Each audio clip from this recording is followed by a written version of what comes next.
नमस्कार दोस्तों। आज 2 अप्रैल है।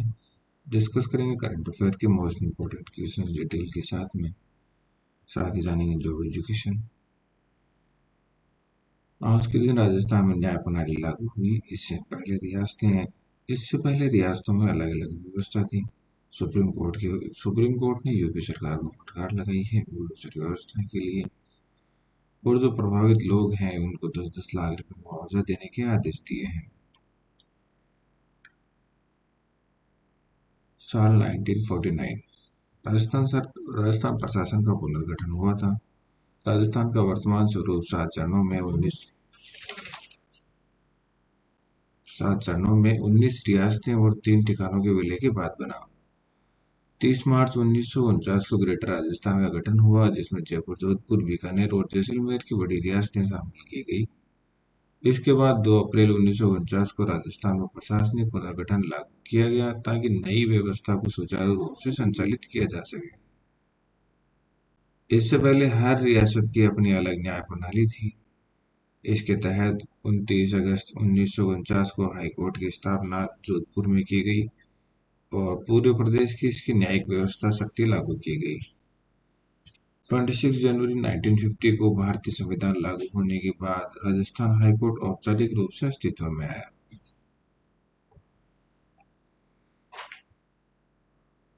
फोर्थ ग्रेड के लिए 52,453 पदों पर भर्ती है। अंतिम तिथि इसकी लास्ट जो अप्लाई की है वो 19 अप्रैल है। योग्यता 10वीं पास। एज लिमिट 40 साल है। लाइब्रेरियन थर्ड ग्रेड के 2,756 पदों पर भर्ती है। एज लिमिट 40 साल है। अप्लाई की लास्ट डेट इसमें 3 अप्रैल है। असिस्टेंट इंजीनियर के 1,057 पदों पर भर्ती है। एज लिमिट 40 साल है। परीक्षा की जो अप्लाई के लास्ट डेट है वो 12 सितंबर है। कमांडेंट के 4 पदों पर भर्ती है। अप्लाई करने की लास्ट डेट इसमें 22 अप्रैल है। फर्स्ट क्वेश्चन है, सांप के जहर की दवाओं के लिए केंद्र सरकार कौन सा पोर्टल शुरू करेगी? तो यह है जूबिन पोर्टल। डिटेल से जानते हैं कि देश में रेबीज व सांप के काटने से होने वाली मौतों को रोकने के लिए जूबिन नाम का पोर्टल शुरू होगा। इसमें एंटी रेबीज वैक्सीन और एंटी स्नेक वेनम की उपलब्धता, इस्तेमाल की रियल टाइम निगरानी होगी।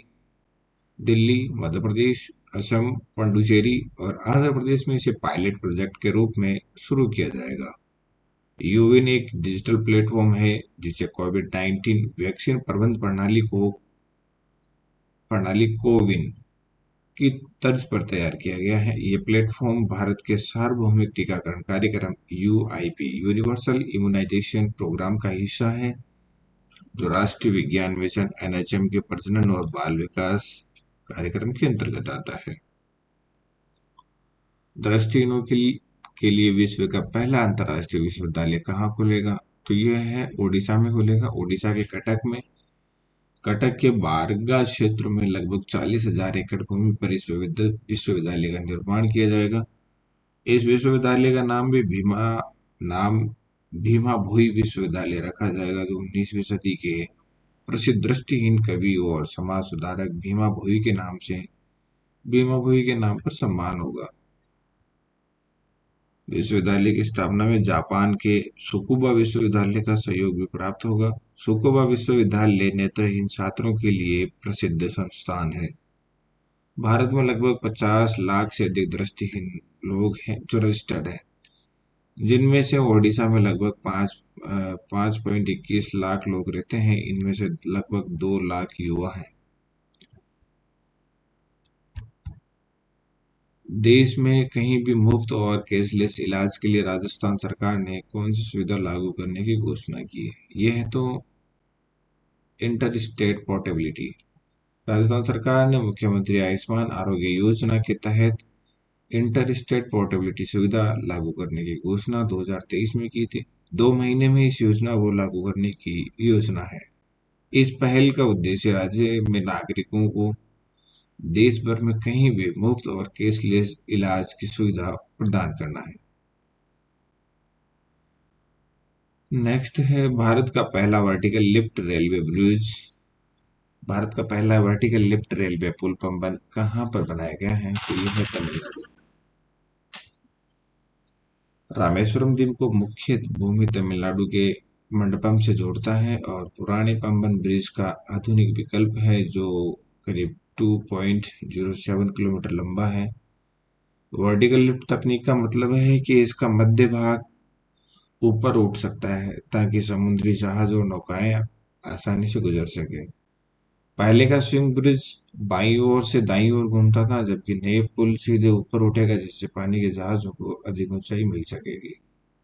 नया पंबन ब्रिज भारतीय रेलवे के तहत कोंकण रेलवे निगम लिमिटेड (KRCL) द्वारा बनाया गया है। प्रधानमंत्री इसका 6 अप्रैल को उद्घाटन करेंगे।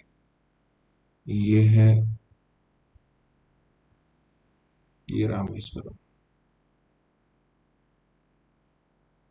इस तरीके से यहाँ बनाया गया है पंबन ब्रिज। ये है gulf of Mannar. Gulf of Mannar, ये गल्फ ऑफ मन्नार है। मिष्टी योजना का मुख्य उद्देश्य क्या है? मैंग्रोव वनीकरण। फरवरी 2025 में गुजरात में मैंग्रोव पहल के तहत 19,020 हेक्टेयर में मैंग्रोव रोपण किया गया। Mishti and mangrove initiative for shoreline habitats and the tangible incomes यानी योजना भारत सरकार द्वारा शुरू की गई एक पर्यावरणीय पहल है। मिष्टी योजना की घोषणा वित्त मंत्री निर्मला सीतारमण ने केंद्रीय बजट 2023-24 के दौरान की थी। इस योजना को ग्रीन इंडिया मिशन और अन्य योजनाओं के साथ समन्वय के साथ लागू किया जा रहा है। ये इस तरीके से होते हैं मैंग्रोव जो समुद्री तटों पर लगाए जाते हैं। इनकी जो जड़ें हैं वो पानी से बाहर निकल आती है और ये जो पानी में जो नमक की जो मात्रा होती है उसको अवशोषित करने की क्षमता रखती है और पानी के कटाव को, जो जमीन भूमि का कटाव है, उसको रोकती है। भारत में सुंदरबन, पश्चिम बंगाल, माही, गुजरात, गोदावरी और कृष्णा डेल्टा, आंध्र प्रदेश आदि में मैंग्रोव वनों का विस्तार है। मैंग्रोव ने विशेष प्रकार के पेड़ और झाड़ियां हैं मैंग्रोव वे विशेष प्रकार के पेड़ और झाड़ियां हैं जो समुद्री तटों, नदियों, डेल्टाओं और खारे पानी के दलदली क्षेत्रों में उगते हैं। ये पौधे खारे, मीठे और कम ऑक्सीजन वाले वातावरण में भी जीवित रह सकते हैं। ये जल जमाव वाले क्षेत्रों में मिट्टी को बांधकर तटीय कटाव को रोकते हैं। नेक्स्ट क्वेश्चन है, खेलो इंडिया विंटर गेम्स 2025 चरण 2 का आयोजन कहाँ किया गया? ये है गुलमर्ग में। खेलो इंडिया विंटर गेम्स 2025 का आयोजन 2 चरणों में किया गया। पहला चरण 23 से 27 फरवरी तक लद्दाख में और दूसरा चरण 9 से 12 मार्च तक जम्मू और कश्मीर के गुलमर्ग में संपन्न हुआ। इस राष्ट्रीय स्तर के शीतकालीन खेल आयोजन में 19 टीमों के 400 से अधिक एथलीटों ने भाग लिया। बात करें तो पदक तालिका में भारतीय सेना ने 7 स्वर्ण और 5 रजत और 6 कांस्य पदकों के साथ शीर्ष स्थान हासिल किया। यानी खेलो इंडिया विंटर गेम्स में अगर किसी ने शीर्ष स्थान हासिल किया तो ये भारतीय सेना है। कितने पदक जीते हैं? 7 स्वर्ण, 5 रजत और 6 कांस्य। हिमाचल प्रदेश 6 स्वर्ण और 5 रजत पदकों के साथ दूसरे स्थान पर रहा। इन खेलों में ice hockey, ice skating, skiing और स्नोबोर्डिंग जैसी स्पर्धाएं शामिल थी जो भारत में शीतकालीन खेलों को बढ़ावा देने और युवा एथलीटों को राष्ट्रीय मंच प्रदान करने के उद्देश्य से आयोजित की गई। खेलो इंडिया विंटर गेम्स की शुरुआत 2020 में हुई थी और ये इसका 5वां संस्करण था जो जम्मू कश्मीर के गुलमर्ग में आयोजित किया गया। पहला चरण था वो 23 से 27 फरवरी को और दूसरा चरण इसका 9 से 12 मार्च को किया गया। नेक्स्ट क्वेश्चन है, भारत और नेपाल के बीच हाल ही में किस क्षेत्र में सहयोग बढ़ाने के लिए समझौता ज्ञापन पर हस्ताक्षर? यानी भारत और नेपाल के बीच किस क्षेत्र में बढ़ावा देने के लिए एमओयू हुए हैं? तो ये स्वच्छता, जल स्वच्छता, अपशिष्ट प्रबंधन और आरोग्य यानी वॉस, इसका शॉर्ट फॉर्म है वास। भारत और नेपाल ने 3 मार्च 2025 को नई दिल्ली में जल स्वच्छता, अपशिष्ट प्रबंधन और स्वास्थ्य क्षेत्र में बढ़ावा बढ़ाने के लिए एक समझौता ज्ञापन हस्ताक्षर किए। समझौता भारत के जल शक्ति मंत्री चंद्रकांत रघुनाथ, ये भारत के जल शक्ति मंत्री हैं चंद्रकांत रघुनाथ पाटिल और नेपाल के जल आपूर्ति मंत्री प्रदीप यादव की उपस्थिति में ये सुषमा राज भवन में संपन्न हुआ। ये हैं नेपाल के जल शक्ति जल आपूर्ति मंत्री प्रदीप यादव, और ये हैं भारत के जल शक्ति मंत्री CR पटेल यानी चंद्रकांत रघुनाथ पटेल। नेक्स्ट क्वेश्चन है, राजस्थान में ऐतिहासिक प्रसिद्ध हेला ख्याल दंगल कहाँ आयोजित होता है? तो ये है लालसोट, ये जो दौसा में है। यानी ये उत्तरी भारत में कई जगह हेला ख्याल दंगल होता है, लेकिन लालसोट का जो हेला ख्याल दंगल है वो सबसे प्रसिद्ध है। हेला ख्याल दंगल की शुरुआत गणगौर के चैत्र शुक्ल तृतीया के साथ होती है। इन गणगौर के साथ ही हेला ख्याल दंगल की शुरुआत होती है। पहले दिन रात को भवानी पूजन होता है। इसके बाद चतुर्थी से लगातार 36 घंटे इसका आयोजन होता है। 2075वां हेला ख्याल संगीत दंगल की शुरुआत 31 मार्च को हुई लालसोट में। राजस्थान के दौसा, करौली, सवाई माधोपुर, अलवर, जयपुर, भरतपुर सॉरी दौसा, करौली, सवाई माधोपुर, अलवर, जयपुर, धौलपुर, टोंक आदि जिलों में बड़े स्तर पर हेला ख्याल दंगल होते हैं। हालांकि लालसोट दौसा के लालसोट का जो हेला ख्याल दंगल है वो सबसे प्रसिद्ध केंद्र है, सबसे सबसे प्रसिद्ध है। बात करें हेला ख्याल दंगल की, तो प्रत्येक मंडली में 20 से 40 कलाकार होते हैं, जो दो समूहों में विभाजित होकर नगाड़ा, ढोलक, मंजीरा, हारमोनियम, झांझ, खंजरी, चिमटा और लोक वाद्य यंत्रों के साथ अपनी प्रस्तुति देते हैं। प्रस्तुति के अंत में एक मंडली दूसरी मंडली को चुनौतीपूर्ण प्रश्न प्रस्तुत करती है, जिसका उत्तर हेला ख्याल की शैली में दिया जाता है। हेला ख्याल राजस्थान की एक अनूठी लोक नाट्य शैली है, जिसकी शुरुआत लगभग 300 वर्ष पूर्व मानी जाती है। यानी ये लगभग उस समय से चल रही है जब लोगों के पास मनोरंजन के साधन नहीं थे। किसान और जो मजदूर थे, दिन में मजदूरी करने के बाद रात को मनोरंजन के लिए इस तरह की लोक नाट्य शैली किया करते थे। इसमें राजनीति और अन्य जो परंपराएं हैं, कुरीतियां हैं, उन पे व्यंग्यात्मक शैली में ये गीत गाते हैं, गीत प्रस्तुत करते हैं, और इनकी स्वयं की रचनाएं होती है। नेक्स्ट क्वेश्चन है, 97वें ऑस्कर अवार्ड में किस अभिनेता ने बेस्ट एक्टर का पुरस्कार जीता है? तो यह है एड्रियन ब्रॉडी। तो ये है एड्रियन ब्रॉडी, बेस्ट एक्टर का पुरस्कार इन्होंने जीता है। 97 अकादमी पुरस्कारों में अभिनेता एड्रियन ब्रॉडी ने फिल्म द ब्रूटलिस्ट में अपने उत्कृष्ट अभिनय के लिए सर्वश्रेष्ठ अभिनेता का पुरस्कार जीता। उनकी दूसरी ऑस्कर जीत है। उन्होंने पहले 2003 में द पियानिस्ट के लिए यह सम्मान प्राप्त किया था। द ब्रूटलिस्ट ने कुल 3 ऑस्कर पुरस्कार जीते हैं। इनकी जो पिक्चर है द ब्रूटलिस्ट, उसने 3 ऑस्कर पुरस्कार जीते हैं, जिसमें सर्वश्रेष्ठ अभिनेता एड्रियन ब्रॉडी, सर्वश्रेष्ठ छायांकन डेविड जेंसो और सर्वश्रेष्ठ मूल स्कोर डेविन ब्लमबर्ग शामिल है। ये पुरस्कार अमेरिकी academy of motion picture arts and sciences द्वारा दिए जाते हैं।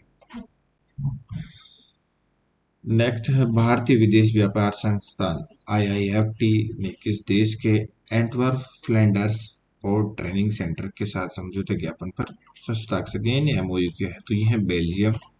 तो enter Flanders port training centre ये बेल्जियम का है। IIFT Indian institute of foreign trade Bharat सरकार के वाणिज्य और उद्योग मंत्रालय के अधीन ये काम करता है। ये संस्थान है जो व्यापार और अंतर्राष्ट्रीय व्यापार नीति से संबंधित शिक्षा, शोध और प्रशिक्षण प्रदान करता है। बात करें इसकी, जो बेल्जियम का है APEC, जो Antwerp Flanders port training centre, Belgium का एक प्रमुख प्रशिक्षण केंद्र है जो पोर्ट और शिपिंग उद्योग से जुड़े पेशेवरों के लिए विभिन्न प्रकार के शैक्षिक और प्रशिक्षण कार्यक्रम प्रदान करता है। अंतर्राष्ट्रीय व्यापार, लॉजिस्टिक, आपूर्ति प्रबंधन, श्रृंखला प्रबंधन के अंतर्राष्ट्रीय व्यापार, लॉजिस्टिक्स यानी माल और सेवाओं की आवाजाही, और आपूर्ति श्रृंखला प्रबंधन यानी सामान को उत्पादन से लेकर ग्राहकों तक पहुंचाने की जो पूरा प्रोसीजर है ये, अर्थात शिक्षा और इसके अलावा शिक्षा और प्रशिक्षण में मदद करना, ज्ञान का आदान प्रदान करना, इन चीजों के लिए ये कदम, इन सभी के लिए ये महत्वपूर्ण कदम है। दोनों संस्थान एक दूसरे के साथ मिलकर पोर्ट और शिपिंग के प्रशिक्षण, शिक्षा और कौशल विकास के क्षेत्र में सहयोग करेंगे। फिडे विश्व जूनियर शतरंज चैंपियनशिप 2025 में जीत हासिल करने वाले भारतीय ग्रैंड मास्टर कौन है? तो यह है प्रणव वेंकटेश। प्रणब वेंकटेश इस प्रतिष्ठित खिताब को जीतने वाले चौथे भारतीय बने हैं। उसने पहले विश्वनाथ इससे पहले विश्वनाथ आनंद, पेंटाला हरिकृष्ण और अभिजीत गुप्ता ने ये उपलब्धि हासिल की थी। 7 मार्च 2025 को मोंटेनेग्रो के पेट्रोवेक में आयोजित फिडे विश्व जूनियर शतरंज चैंपियनशिप 2025 के आयोजन ओपन वर्ग में स्वर्ण पदक जीतकर इतिहास रचा। नेक्स्ट है विश्व नागरिक सुरक्षा दिवस कब मनाया जाता है, तो ये 1 मार्च को मनाया जाता है। 1 मार्च को विश्व नागरिक सुरक्षा दिवस मनाया जाता है। यह दिवस अंतर्राष्ट्रीय नागरिक सुरक्षा संगठन आईसीडीओ द्वारा 1990 में शुरू किया गया था, जिसका उद्देश्य नागरिक सुरक्षा के प्रति जागरूकता बढ़ाना है। विश्व नागरिक सुरक्षा दिवस 2025 की थीम थी नागरिक सुरक्षा, जनसंख्या की सुरक्षा की गारंटी। ये जो थीम होती है हर साल इसकी अलग अलग होती है। इस साल की जो थीम थी 2025 की, नागरिक सुरक्षा, जनसंख्या की सुरक्षा की गारंटी। यह विषय आपदा प्रबंधन रणनीतियों को मजबूत करने, समुदाय की भागीदारी बढ़ाने और जीवन तथा संपत्ति की सुरक्षा के लिए सक्रिय तैयारी की आवश्यकता पर बल देता है। तो ये थे आज के मोस्ट इम्पोर्टेंट करंट अफेयर के क्वेश्चंस जिन पर अपन डिस्कस किया। Thank you.